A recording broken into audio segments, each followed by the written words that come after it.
इंदौर की विजयनगर कॉलोनी में एक ऐसा बंगला था जिसमें सालों से रिया सक्सेना नाम की एक विधवा औरत रहती थी। उम्र अभी 35 साल। रिया को देखकर लोग सांस रोक लेते थे।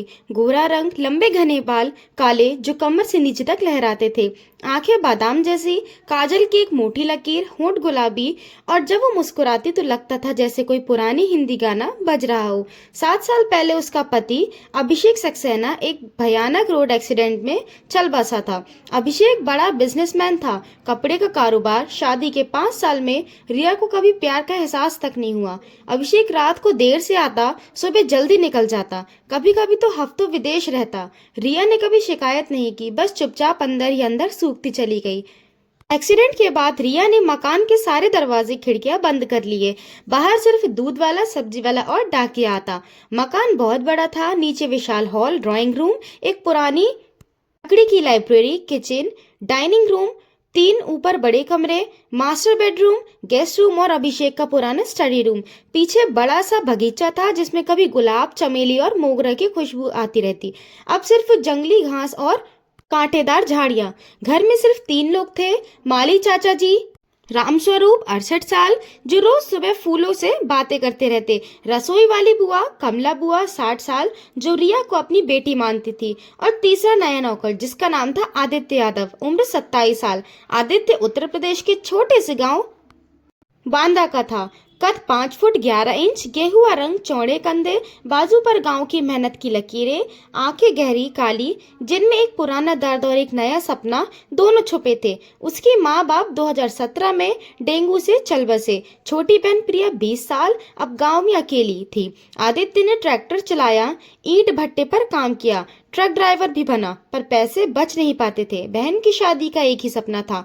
एक दिन गांव के चाचा ने कहा, इंदौर में एक पुराना मकान है, वहां नौकरी मिल जाएगी, मालकिन अकेली रहती है, तनख्वाह भी अच्छी मिलेगी। आदित्य इंदौर गया। इंटरव्यू में रिया ने उसे सिर्फ एक बार ऊपर से नीचे तक देखा और बोली, कल सुबह से आ जाना, रहना पीछे वाले कमरे में, खाना बुआ देगी, तनख्वाह 12,000। बस एक बात याद रखना, यहाँ झूठ, चोरी या कोई गलत नियत नहीं चलेगी, समझे? आदित्य ने सिर झुका लिया। जी मैडम। पहले 15 दिन बिल्कुल शांति से गुजरे। आदित्य सुबह ठीक 4:30 बजे उठा। पहले पूरे मकान में झाड़ू लगाता, फिर फर्श को पोछा मारता, चाचा जी के साथ बगीचे में पानी डालता, किचन की सफाई करता। शाम को सारे दरवाजे खिड़कियां बंद करके अपने छोटे से कमरे में चला जाता। कमरा छोटा सा था, एक चारपाई, एक पुरानी अलमारी, एक टूटा हुआ पंखा और दीवार पर माँ बाप की फोटो। रात को 10 बजे बहन को फोन करता, प्रिया सब ठीक है, बस 2-3 साल और तेरी शादी पक्की कर दूंगा, तू पढ़ाई मत छोड़ना।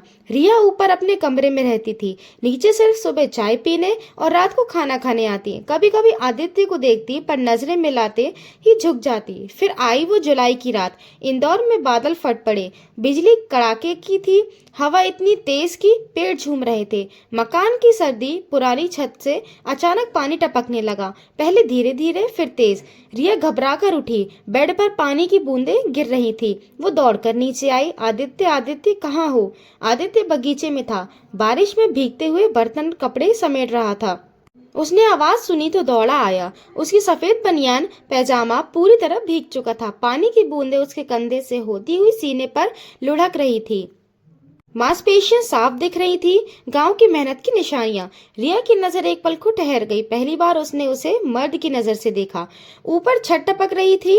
कुछ करो। आदित्य ने सीढ़ी उठाई, प्लास्टिक की तिरपाल लाया। रिया पास में खड़ी रही, कंधे पर शॉल लपेटे। जब आदित्य सीढ़ी पर चढ़ा तो उसका पैर फिसला। संभालते हुए उसका हाथ रिया के कंधे से टकराया। एक हल्का सा स्पर्श, पर दोनों के शरीर में बिजली दौड़ गई। आदित्य ने झट से कहा, सॉरी मैडम, फिसल गया। रिया की आवाज में पहली बार नरमी थी। जी, भीगे कपड़े बदल लें, निमोनिया हो जाएगा। उस रात रिया सो नहीं पाई। बार बार वही भीगा बदन, वही गर्म हाथ याद आता था। उसने तकिया सीने से लगा लिया और आंखें बंद कर ली। आदित्य अपने कमरे में लेटा था। उसका दिल जोर जोर से धड़क रहा था। उसे समझ नहीं आ रहा था कि ये क्या हो रहा है। धीरे धीरे हवा बदलने लगी। सुबह चाय के वक्त रिया बरामदे में बैठी। आदित्य झाड़ू लगाते हुए पास से गुजरता तो उसकी नजर रिया की कमर पर ठहर जाती। साड़ी में लहराती कमर रिया महसूस करती पर मुस्कुरा देती। एक दिन रिया ने पूछ ही लिया, आदित्य, गांव में कोई गर्लफ्रेंड थी? आदित्य रुक गया, झाड़ू जमीन पर टिका दिया। नहीं मैडम, कहाँ वक्त मिलता था, खेतों में दिन भर, रातों को बहन का ध्यान। हाँ, एक बार स्कूल की एक लड़की से दिल लगा गया था, नाम था रीना, पर उसके घर वाले ने मना कर दिया, बोले गरीब का लड़का क्या खिलाएगा। रिया हल्के से हंसी। तो अब इंदौर में कोई पसंद आई? आदित्य ने सिर झुकाया, पर आंखें उठाकर देखा, शायद इसी मकान में मिल गई। रिया का चेहरा लाल हो गया। वो चाय का प्याला उठाकर अंदर चली गई। आदित्य खड़ा मुस्कुराता रहा, पर अंदर से घबरा रहा था, कहीं ज्यादा बोल तो नहीं गया। फिर एक दिन रिया को तेज बुखार चढ़ गया, सिर फटने लगा, बदन तप रहा था। कमला बुआ को गांव से फोन आया, उनकी बेटी की तबीयत खराब। वो चली गई। चाचा जी कुछ कर नहीं पाते थे। आदित्य ने खुद मोटरसाइकिल निकाली, बारिश में भीगते हुए दवा लाया, सर पर ठंडी पट्टियां रखी, खुद दाल चावल बनाया। रिया बिस्तर पर लेटी थी, साड़ी का पल्लू सरक गया था, गला और कंधा दिख रहा था। आदित्य ने थाली रखी, मैडम थोड़ा खा लीजिए। रिया ने हाथ बढ़ाया, पर कमजोरी से कांप रहा था। चम्मच गिर गया। आदित्य ने चम्मच उठाया और खुद खिलाने लगा, एक चम्मच, दो चम्मच। रिया की नजरें उसके चेहरे पर टिकी थी। तू इतना अच्छा क्यों है आदित्य? आदित्य हंसा। आप अकेली हैं मैडम, आपका ख्याल रखने वाला कोई नहीं, बस इतना सा फर्ज है। रिया की आंखें भर आई। रात को रिया ने पानी मांगा, आदित्य दौड़ा कर लाया, गिलास बढ़ाया तो रिया का हाथ फिसला, पूरा पानी उनकी छाती और गले पर गिर गया। ठंडा पानी था। रिया सिहर गई। आदित्य ने झट से रुमाल निकाला और धीरे धीरे पोंछने लगा। उसकी उंगलियां रिया की गर्दन पर रुकी, गर्म थी। रिया की सांसें रुक सी गई। उसने आंखें बंद कर ली, फिर अचानक खोलकर बोली, बस मैं खुद कर लूंगी। आदित्य पीछे हट गया। जी मैडम, अगर कुछ चाहिए तो आवाज दे देना, मैं हाजिर हूँ। उस रात दोनों को नींद नहीं आई। अब हर पल में एक तनाव था। एक दिन रिया नहाने गई तो तौलिया भूल गई। बाथरूम से आवाज लगाई, आदित्य जरा तौलिया दे जाना। आदित्य तौलिया लेकर गया। दरवाजा हल्का सा खुला था। रिया ने हाथ बढ़ाया, दोनों का हाथ एक दूसरे के छू गया। दोनों ने गौर किया, पर कुछ कहा नहीं। रिया ने धीरे से कहा, शुक्रिया आदित्य। आदित्य बोला, जी मैडम, पर उसकी आंखें कुछ और ही कह रही थी। फिर एक दिन लाइब्रेरी में रिया ऊंची शेल्फ पर किताब लेने चढ़ी। सीढ़ी हिली, आदित्य दौड़ा आया, मैडम मैं ले आता हूँ। आदित्य ऊपर चढ़ा। किताब निकालते वक्त उसका पैर फिसला और वो सीधा रिया पर गिर पड़ा। दोनों जमीन पर। रिया का हाथ आदित्य की कमर पर, आदित्य का सीना रिया के सीने से सटा। सांसें एक हो गई। बाहर कुत्ता भौंका। दोनों अलग हुए। आदित्य घबरा कर बोला, मैडम लगी तो नहीं?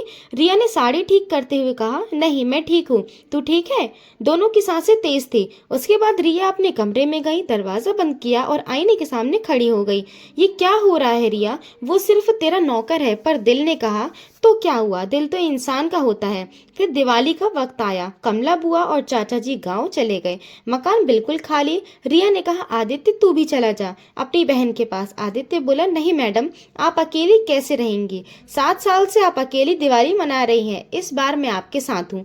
रिया की आंखें भर आई। रात को रिया ने लाल बनारसी साड़ी पहनी, बाल खोले। आदित्य ने नया सफेद कुर्ता पैजामा। टेबल पर मिठाइयाँ, फल और अभिषेक की पुरानी विस्की की बोतल। रिया ने कहा, आदित्य एक ग्लास पी ले, आज छूट है। आदित्य ने मना किया। रिया हंसी, डर मत, आज दिवाली है, एक ग्लास, दो ग्लास। रिया की आंखें चमकने लगी। फिर अचानक वो रो पड़ी। अभिषेक ने मुझे कभी छुआ तक नहीं, हमेशा दूर, मैं अकेली ही मर जाऊंगी। आदित्य ने धीरे से उनका हाथ थामा। अब आप अकेली नहीं है, मैं हूं ना। रिया ने अपना सिर उसके कंधे पर रख दिया। आदित्य ने उन्हें बाहों में भर लिया। बस इतना ही उस रात। फिर जनवरी की सर्दियां। रिया का पुराना दोस्त रोहित मल्होत्रा आया। 39 साल का, स्मार्ट, बड़ा बिजनेसमैन। रोहित ने गले लगाते हुए कहा, रिया अभी भी वैसी ही जवान और खूबसूरत, अकेली क्यों रहती है? मैं हूं ना। आदित्य किचन से सब देख रहा था, उसका खून खौल रहा था। रात 2 बजे रिया रोते हुए आदित्य के कमरे में आई। मुझे डर लग रहा है आदित्य, वो मुझे। आदित्य ने उन्हें गले लगा लिया। फिर ऊपर रोहित के कमरे में गया, कॉलर पकड़कर बाहर फेंक दिया, दोबारा आया तो जान से मार दूंगा। रोहित भाग गया। उसके बाद दोनों के बीच कोई दीवार नहीं बची। एक रात रिया ने कहा, आदित्य मुझे अच्छा चाहिए हमारा। आदित्य की आंखें खुशी से भर गई। 3 महीने बाद डॉक्टर ने कहा, मुबारक हो, आप माँ बनने वाली हैं। पर डॉक्टर ने रिया को अलग बुलाकर कहा, ब्लड ग्रुप मैच नहीं कर रहा, पिता कोई और हो सकता है। शाम को रिया रोते हुए बोली, आदित्य बच्चा तेरा नहीं, रोहित का है। उस रात मैं कमजोर पड़ गई थी, उसके बाद सिर्फ तू ही था। आदित्य पत्थर हो गया। फिर घंटों बाद रिया को गले लगाया, बच्चा हमारा होगा, मैं अपना नाम दूंगा। रोहित को जब पता चला तो ब्लैकमेल करने लगा। आदित्य ने उसे घर बुलाया, पूरी तरह पीटा। पुलिस आई, रिया ने बयान दिया, रोहित धमकी दे रहा था। रोहित जेल चला गया। 9 महीने बाद एक प्यारी सी बेटी पैदा हुई, नाम रखा इश्क। आदित्य ने गोद ले लिया। जब इश्क ने पहली बार पापा कहा तो आदित्य रो पड़ा। अब सक्सेना हवेली फिर से हंसती है। सुबह इश्क बगीचे में दौड़ती है, आदित्य पीछे पीछे। रिया बरामदे में खड़ी मुस्कुराती है। बारिश फिर आती है, पर अब छत नहीं टपकती।